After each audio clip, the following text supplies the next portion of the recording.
All right, this is called a fixie bike or a single speed bike. And why am I sharing this with you? Well, over the last 6 years, I've been riding this bike as my commuter to get around town, okay? Now, I'm gonna talk about the things I love about a bike like this, things I don't like about a bike like this, and then what am I gonna get to replace this moving forward.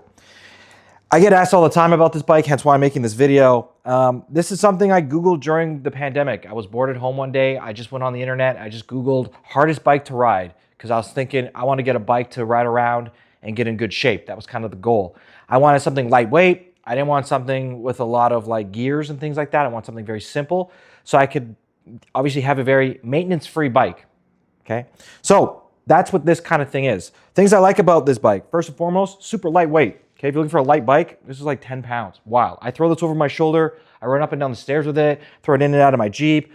Super lightweight, super convenient. Even when I'm going in and out of stores, I can walk this thing in and no one really gives me a hard time because it's, first, it looks pretty cool. Secondly, it's not a very big bike, okay?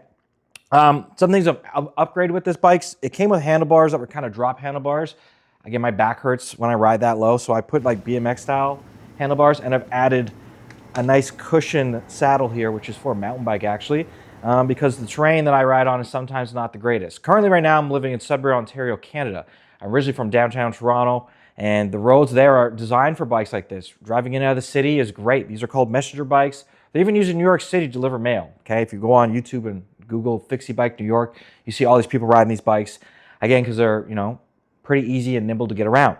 The downside of a bike like this, though, is it doesn't come with gears, okay? This is one gear, that's a big sprocket, and so riding uphill is quite a challenge. So in the city, it was fine. It was all flat terrain. Out here, I have all these winding hills and tons of potholes, okay, which is also not designed for a bike like this.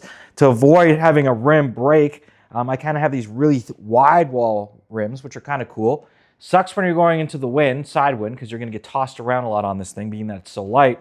But these rims being that thick are kind of designed to take impact and not bend. You can get smaller, little low-profile rims for these things, but hitting a pothole with that, I'll be bending them all the time. Trust me, I've hit a few with these, and they're still surviving and they're not bent. Lastly, on the wheel section, I upgraded the tires on this bike. They're slicks. They're called gator skin. They're supposed to be anti-puncture because I've blown through lots of tires over my years of riding this thing. I love them, hate them out here, okay? In the city, they're great because the pavement is obviously a lot easier to ride on. And the science behind it is there's no tread on these tires. So it's kind of like the Formula One when you're racing, obviously on television, they have slicks to stick to the ground when it's hot to avoid sliding and what have you. It's kind of idea with these tires, not great for off-roading or country roads. So again, pretty sketchy to ride this thing. I've added my own foot straps as well because it is what's called a fixie, which means a fixed gear. I don't have it set that way. What that means is when the wheel spins, your pedals can stop like that on a free wheel, okay, which is set up now. A fixed gear is I can take this, flip this tire around, and on that hub on the other side, when the pedals move, the wheel moves. If the pedals stop, the wheel stops. So you can actually skid stop like a kid back in the day with the BMX with this thing. Okay, I'm almost 40. I'm not trying to fly over my handlebars, okay? To do that around this city, not possible. In Toronto, I've done it. It's great. You don't have to use brakes. You just use your feet actually to control your pedaling. So it kind of makes it challenging, but also kind of fun to ride a little bit. I did attach a front brake though. This doesn't come with brakes for these bikes as I freewheel, so I can just get a little bit of brake pressure. But overall, I do love this bike. I would never sell it. I've built a couple of these and sold them. People ask me all the time, how much is this? You guys are gonna have to guess the price on this thing. But I love this bike. The issue I have now, okay, I'm in the north and you can't really get around with this too easily. And so what I've decided to do is start researching some e-bikes, okay, some electric bikes, okay? Maybe it'll save on fuel economy, but how am I gonna go about doing that is kind of unique. So for those who don't know, I make a lot of social media content for brands and businesses all over the internet. I do shoe deals, health and wellness products. I review tons of stuff, okay? And that's kind of how I make a living, doing that, and obviously help people, coach them with their health and wellness from my other businesses that I've run in the past, which is obviously a training company. And so combining both worlds, I've kind of created this hybrid lifestyle of living, but I kind of want to challenge myself here with something unique. So normally I'll reach out to companies and brands and I have work to show them like, hey, I shoot videos for X, this is what it looks like. I send them, and then either they like what I do or they don't, and then they respond to me and either send me product and then I quote them a price to make content for them. That's kind of how my business works.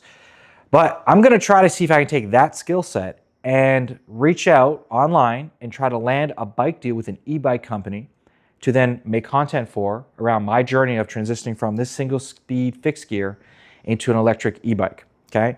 Now I'm looking for like a cool looking e-bike. You can tell from my style here and where I'm living at. I want it to be that kind of retro vibe. I'm not looking for like a mom and dad kind of e-bike. If you know what I'm talking about, you know what I'm talking about. I'm looking for something cool. So I'm going to try my best to reach out.